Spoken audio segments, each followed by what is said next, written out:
Chief Imo worldwide. Nke kogazi ahịhịa n'ime ọhịa ịṅụgazi mgbọrọgwụ ka kewala dibia. Nna m asị egwuarị egwu egwuarị ọnọdụ.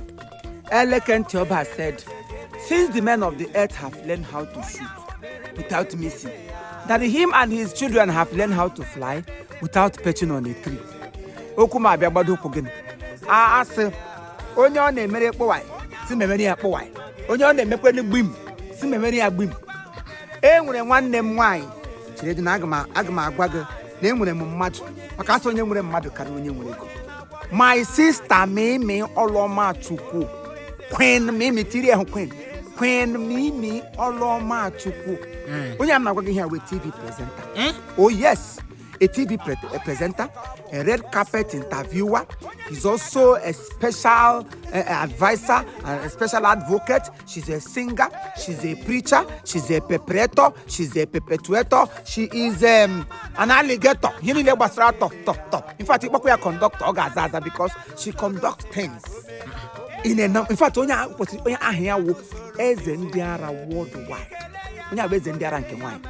Because she work chere ka m gụpụtara gị because ihe ndị ọcha dịrị adịdị ego ịmakwa mmadụ lekwego onye a wee chef ndị na-eshiri chef onye eshele ego nga ga bie mgbere wọnụ ma chi mgbe anyị gara UK deni nwaanyị n'ọnụ read this girl m na-agba this my sister otu mgbu onu m gwuri otem ọbara mgbagide m n'eze 2 week ya wụ ihe o shiri n'aka ụtọ m onye wee chef like I said o nwere 2 degree.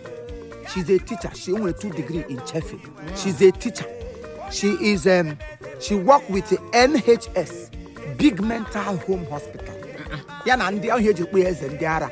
Ọ na-agwọ ọ na-elekwata ndị ara, akụziri ndị ara. So ndị ara ndị ọcha kwa na asị mkpụrụ ọgwụ a na-enye ha ada agwọtali ha. Ntị m akụrụcha mkpa akwụkwọ ndị eji agwọ ndị ara ebe. Chepụrụ ya na UK ka onye nye m ndị ọcha ara na-agba. Ha ṅụ ha n'ọgwụ Igbo. Ọ baiga ha n'ime ihe ndị ọcha. Ha ala Igbo agwọ ha. Because Ali Igbo ihe anyị na-agwọ dị too much.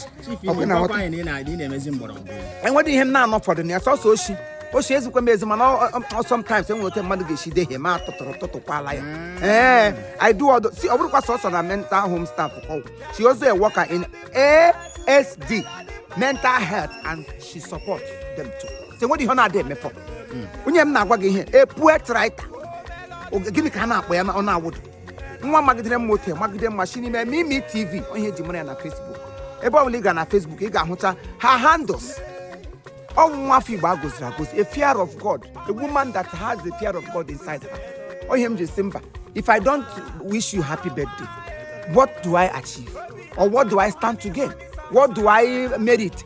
What do I what do I Chief Imo English how die one berabia oberanga ma bia bulem ojere la mpumpu apụla ya. My prayer for her is that she will continue to fly with wings. The angels of God will carry her like a baby. Wherever she steps in her foot, people will know that yes, Mimi Oloma Chukwu has come.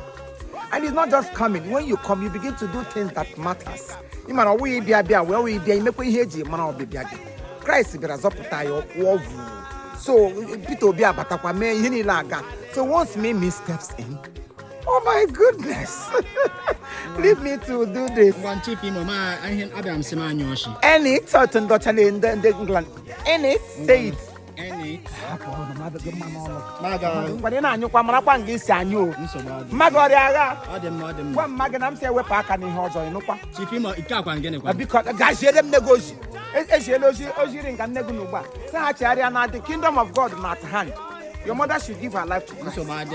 Why buru nsogbu bigre di mpagu jiri nwa n'oge ọ dịtụ mma. Ngwa happy birthday to Mimi. Long life and prosperity. And every other person that is celebrating this month. Long life to all of you in Jesus' name. Amen.